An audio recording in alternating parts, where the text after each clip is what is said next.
Saudara, kita akan berdoa sejenak untuk memohon berkat Tuhan. Saatnya kami akan mendengarkan uraian ini. Tuhan memberkati. Berbicaralah kepada setiap hati nurani kami. Tuhan, kami siap mendengarkannya dan menerimanya. Tuhan Yesus memberi kekuatan dan pertolongan hamba-Mu yang Kau telah utus bersama-sama melayani pagi hari ini. Di dalam nama Tuhan Yesus berdoa. Amin. Saudara, Kejadian pasal 11 kita akan renungkan karena waktu, jadi saya akan sangat persingkat sekali supaya kita bisa melihat bagian-bagian penting saja. Ayat 1 sampai yang ke-9, dan saudara saya yakin di Kedup, di Bible Study sudah banyak dibahas bagian ini. Saya bicara tentang Menara Babel yang berkenaan dengan Kejadian pasal yang ke-11. Nah, saudara sekalian, ternyata pada peristiwa air bah itu tidak membuat jerah manusia, saudara. Manusia tetap di dalam dosa. Manusia ada di dalam hatinya yang selalu cenderung berbuat dosa.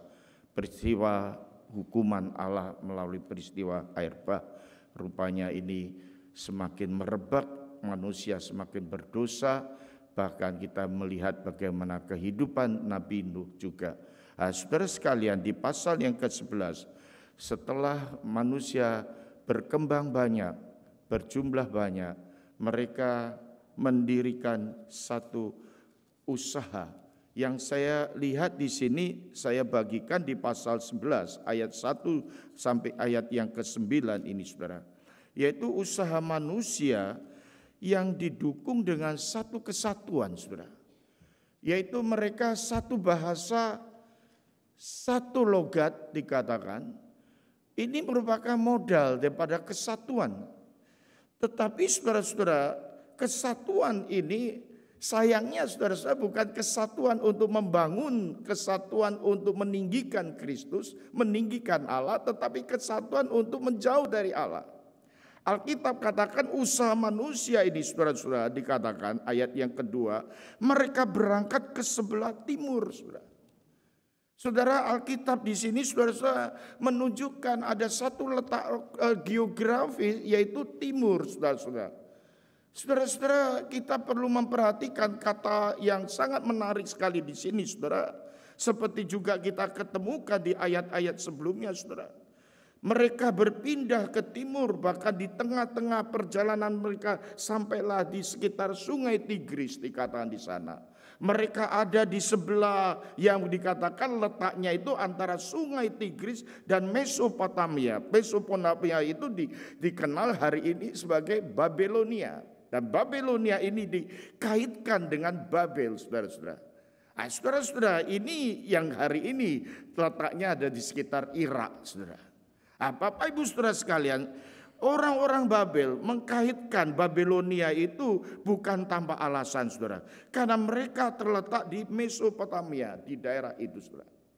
Tetapi di ayat yang kedua ini yang ingin kita garis bawahi, kata timur ini bukan arti saja yaitu geografis, saudara. Saudara ingat sekali pada waktu dikatakan di sana Adam dan Hawa keluar dari Eden, di mana kita menyaksikan Kain pergi ke timur juga. Mereka imigrannya ke timur, saudara, pindahnya ke timur, saudara.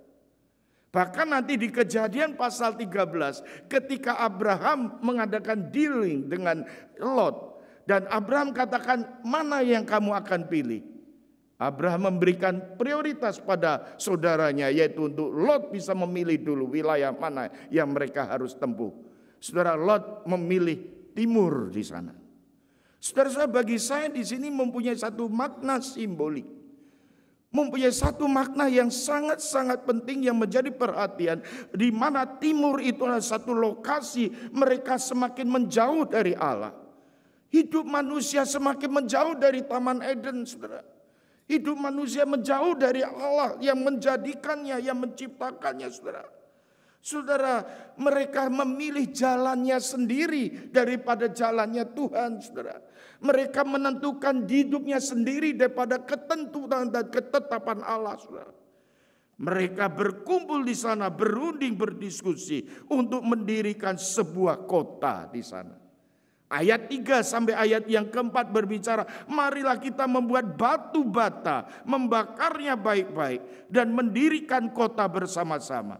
Kita ingat pada waktu Kain mendirikan kota, yang disebut dengan kota manusia, yang disebut dan dinamakan kota itu diambil dari nama anaknya yaitu Henok, saudara. Inilah juga yang menjadi spirit daripada orang-orang Babel. Mereka membuka dan membangun kota. Bahkan di sana didirikan sebuah menara yang sangat tinggi. Tingginya sampai mana menjulang ke langit.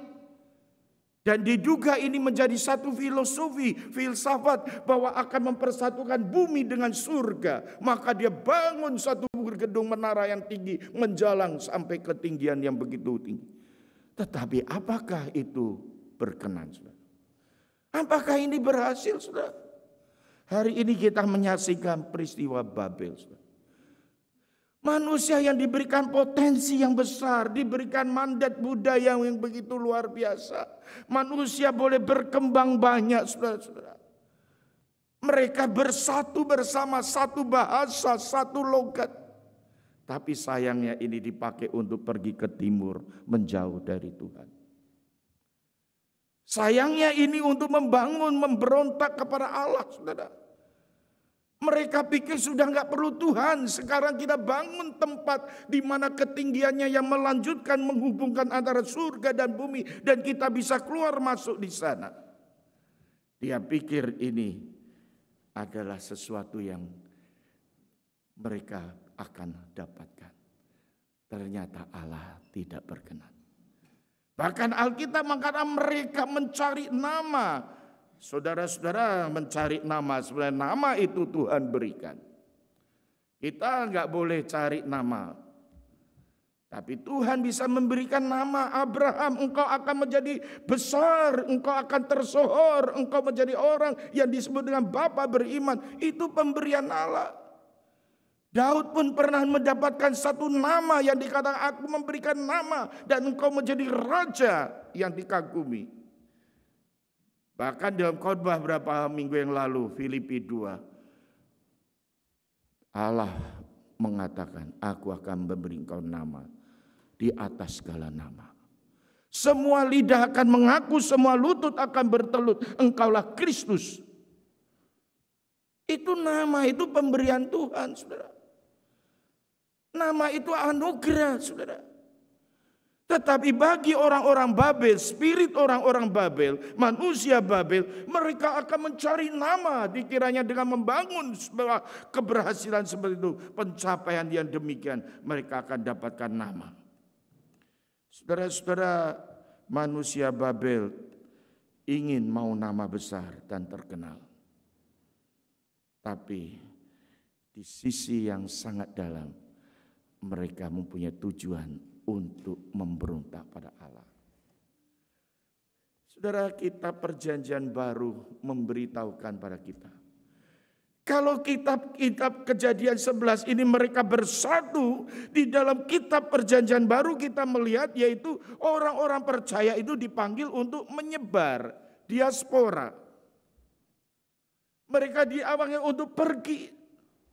Dan peristiwa Babel ini, saudara, tiba-tiba para Allah itu turun dan dia melihat bagaimana kehidupan manusia. Oh, Allah begitu prihatin sekali. Apa yang dilakukan? Mereka bangun setingginya ingin mencapai Allah. Tetapi justru Allah turun dikatakan di sana. Allah turun. Dan dia mencari manusia dan Allah tidak menghendaki manusia merusak dirinya sendiri. Manusia merusak bumi ini. Kitab Kejadian kata Allah itu turun. Dan apa yang dilakukan dengan inspeksi yang mendadak itu? Allah dikatakan memporak-porandakan bahasa manusia. Sehingga hari ini banyak bahasa manusia. Tetapi kita bisa melihat di sini satu hal. bahwa Allah itu berdaulat atas sejarah hidup. Dan kalau kita dengan singkat bisa melihat bagian ini, saudara, Tuhan turun mengacaukan bahasa mereka. Saudara-saudara, kita bisa melihat bahwa Tuhan itu bukan saja tidak berkenan, saudara, tetapi Tuhan memberikan mereka nama Menara Babel. Babel itu yang berarti kalau boleh dikatakan di sini ada maksudnya dikacau balaukan bahasa mereka. Bagi orang Israel, Babel itu balal, kacau balau, itu balal. Bagi orang-orang Babel itu adalah disebut sebagai pintu dewa-dewa yang masuk. Saudara-saudara, kita melihat, saudara, di dalam rencana Allah, saudara, tidak pernah gagal, saudara. Kalau saudara memperhatikan nama berikutnya ataupun catatan berikutnya, di situ disinggung dengan keturunan Sem, saudara. Yang akhirnya dari keturunan Sem ini Torah dan lahirlah Abraham, saudara, Abram dan Abraham. Kalau saudara memperhatikan di ini bagian daripada akhir pasal 11, saudara. Ini menunjukkan penulis ingin menekankan bahwa Allah tidak gagal dengan rencananya. Di sana ada anak-anak Nabi Nuh yaitu Sem, Ham, Yafet. Saudara jangan menghitung Sem, Ham, Yafet sebagai urutan usia. Yang paling tua Sem, terus Ham, terus Yafet. Karena di pasal 10 disebutkan Ham itu adalah anak bungsu, anak yang paling kecil, yang melahirkan Kanaan. Dan di sini kita bisa melihat bukan urutan daripada usia, tetapi ini urutan daripada kepentingan daripada Alkitab. Alkitab sangat menekankan yaitu bagaimana urutan penting. Kalau Sem ini berkaitan dengan apa? Berkaitan dengan Israel, saudara-saudara. Dan Yafet tidak secara langsung banyak dicatat di sana, saudara. Tetapi Sem itu berkaitan dengan akhir yang melahirkan yaitu Abram, yaitu Abraham menjadi bapa orang beriman yang terus menerus menjadi sorotan daripada historical sejarah penebusan keselamatan manusia berdosa ini. Saudara, di sini kita bisa memperhatikan kebenaran ini. Bahwa rencana Allah tidak pernah gagal. Rencana Allah tidak pernah gagal, saudara-saudara. Kita akan melihat di bagian akhir ini, saudara-saudara, bagaimana dengan aplikasi hidup kita hari ini. Saya akan mengajak saudara menyoroti sedikit yaitu tentang bahasa di sini. Tentang language, tentang bahasa, saudara. Bahasa itu begitu penting sekali bagi kehidupan kita, saudara. Bahasa itu dipakai di keluarga, di sekolah, bahkan di masyarakat, di jemaat, di gereja. Tetapi bagaimana kita menggunakan bahasa itu? Bahasa itu untuk alat apa, saudara? Kalau kita memperhatikan, saudara-saudara, bahasa itu di tangan Adam dan Hawa. Bagi Adam dan Hawa, bahasa itu untuk menyalahkan, saudara. Ketika Hawa dan Adam jatuh dalam dosa, di sana kita kadang blaming ke sana, yaitu Hawa mengatakan itu karena Adam, Adam katakan karena Hawa yang engkau taruh di sisi. Hawa katakan karena Adam. Dan kalau kita berkata di sana bukan karena Adam dan Hawa saja, tapi karena ular di sana. Ular mau menyalahkan siapa, saudara? Tidak ada antrian lagi hari itu. Ular nggak bisa menyalahkan siapa-siapa lagi. Tapi kalau seandainya ada antrian di belakang, pasti akan ada terjadi sama seperti Adam menyalahkan Hawa, Hawa menyalahkan ular, ular menyalahkan dan. Saudara-saudara, bahasa di tangan Lamek menjadi suatu bahasa yang menyombongkan dirinya, meninggikan seperti bahasa yang di tangan orang-orang Babel di sana. Bapak Ibu Saudara sekalian, pertanyaan, bahasa di tangan orang-orang percaya, di tangan kita, apa yang keluar? Apakah ada bahasa yang indah? Sefanya 3 ayat yang ke-9, kalau saudara memperhatikan di sana, saudara. Di sana disebut Tuhan itu akan memberikan bahasa yang baru, bahasa yang suci. Dengan bahasa itu manusia akan memanggil nama Tuhan. Manusia akan bersatu padu, bahu membahu untuk menyembah Tuhan, untuk melayani Dia. Bahasa apakah yang ada di tengah-tengah kita?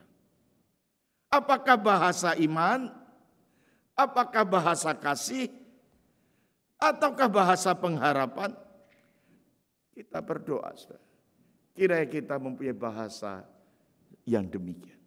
Bahasa iman, bahasa kasih, bahasa pengharapan, bahasa ketaatan, bahasa kesetiaan.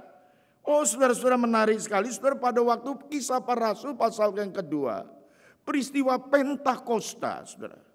Itu peristiwa di mana Roh Kudus diturunkan, dicurahkan, memenuhi hati orang-orang percaya dengan berbagai manifestasi. Ada lidah, ada angin, ada api di sana, saudara. Lalu katakan Roh Kudus itu memberikan gift of language. Yaitu memberikan bahasa di sana. Karunia bahasa. Yang membawa suatu bahasa yang baru. New language. Gift of language ini, saudara-saudara, seringkali diartikan oleh tertentu adalah bahasa roh. Speaking in tongue. Saudara, menarik sekali saudara-saudara, dengan berbagai macam kontroversial yang ada, saudara. Tetapi coba mari kita memperhatikan konteksnya. Kisah Para Rasul pasal yang kedua di sana, penekanannya bahwa Roh Kudus memberikan bahasa yang baru. Roh Kudus memberikan kemampuan orang untuk mendengar juga. Orang-orang Ibrani, orang-orang Yahudi berbicara bisa dimengerti dengan segala orang yang ada di sekitarnya. Saudara, bagi saya ini ada merupakan satu penekanan yang jangan diabaikan. Di dalam mereka berbicara dengan bahasa mereka, dimengerti dengan berbagai macam bangsa yang datang. Berarti ini bukan hanya skill berbahasa, tetapi skill mendengarkan. Tuhan memberikan keterampilan mendengarkan, sehingga mereka takjub dan begitu melihat, tercengang, keajaiban Tuhan terjadi. Orang berbicara dengan satu bahasa, dengan golongan tertentu dikatakan orang-orang Ibrani, tapi dimengerti oleh segala bangsa hari itu. Saudara, poinnya di mana, saudara-saudara? Saya mengajak saudara untuk memikirkan skill of language tidak bisa dilepaskan skill of listening. Mendengarkan. Mendengarkan. Mendengarkan itu penting, saudara-saudara. Saya pernah masuk kelas yang cukup lama untuk belajar konseling. Konseling itu pikiran saya awalnya adalah bagaimana konselor bisa memberikan nasihat, advice, membawanya berbagai solusi jalan keluar ketika seorang klien atau konseli datang ingin mendapatkan pertolongan. Tapi dalam pelajaran konseling, yang paling utama yang harus diterima dan dipahami adalah konselor harus bisa mendengar. Harus mampu mendengar. Mendengar dari hatinya, mendengar dengan hati, dengan berempati. Bukan hanya sekedar simpatik tapi empatik. Saudara mendengar, saudara. Hari ini berapa banyak gereja Tuhan, anak-anak Tuhan yang mau belajar mendengar, saudara. Di abad-abad informasi yang begitu maju hari ini, saudara. Saya melihat salah satu pergumulan kita adalah betapa banyak suara-suara di tengah-tengah kita. Dan bagaimana memilih suara yang mana yang tepat, mana yang bersih, mana yang murni, mana suara yang berkenan, saudara. Saudara, banyak polusi hari ini, saudara. Ada banyak yang disebut polusi lingkungan, saudara.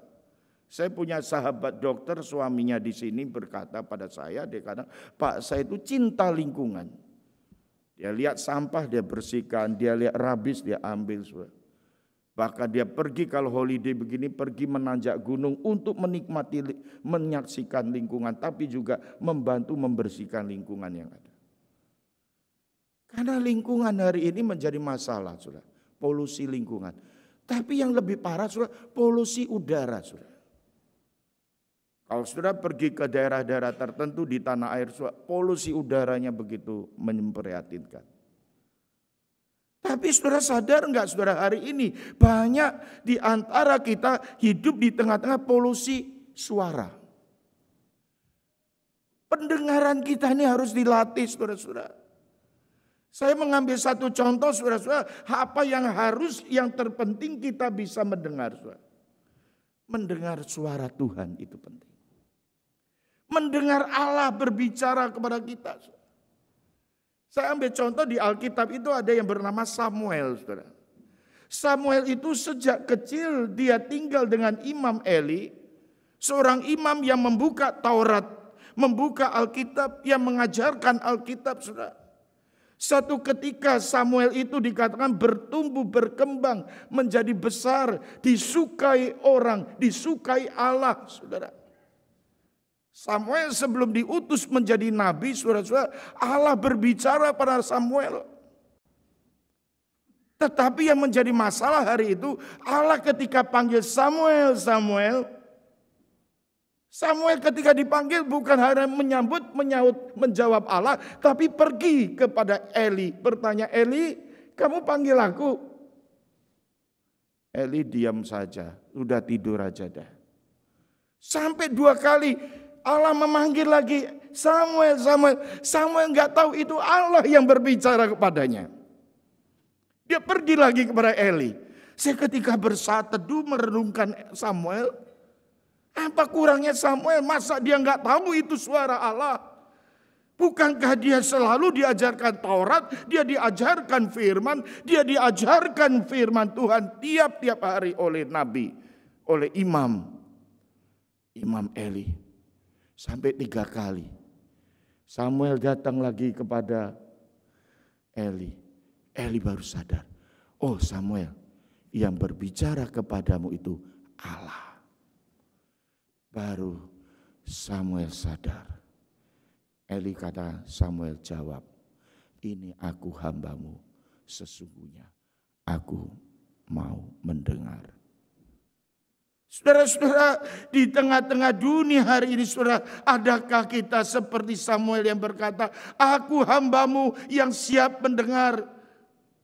Tuhan itu sabar nunggu Samuel sampai 3 kali dia sadar. Samuel. Dan saat yang tepat itulah Samuel berkata, aku hambamu sesungguhnya.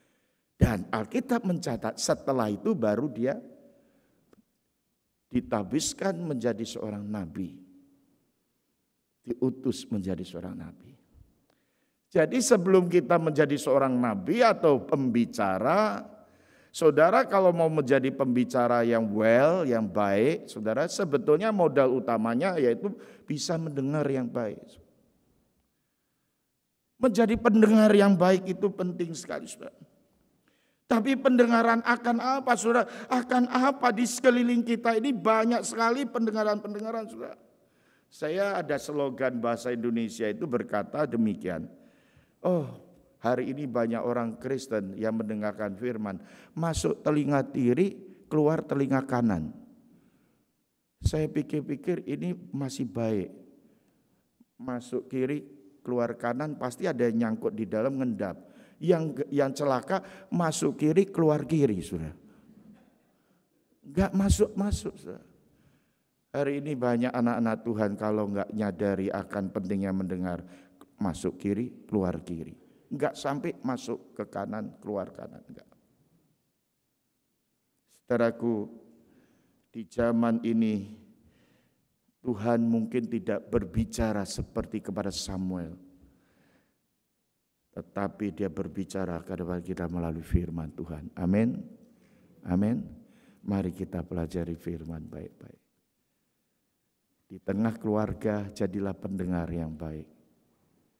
Di tengah jemaat jangan-jangan konflik-konflik yang sering kali kita hadapi karena kita tidak mau mendengar orang lain.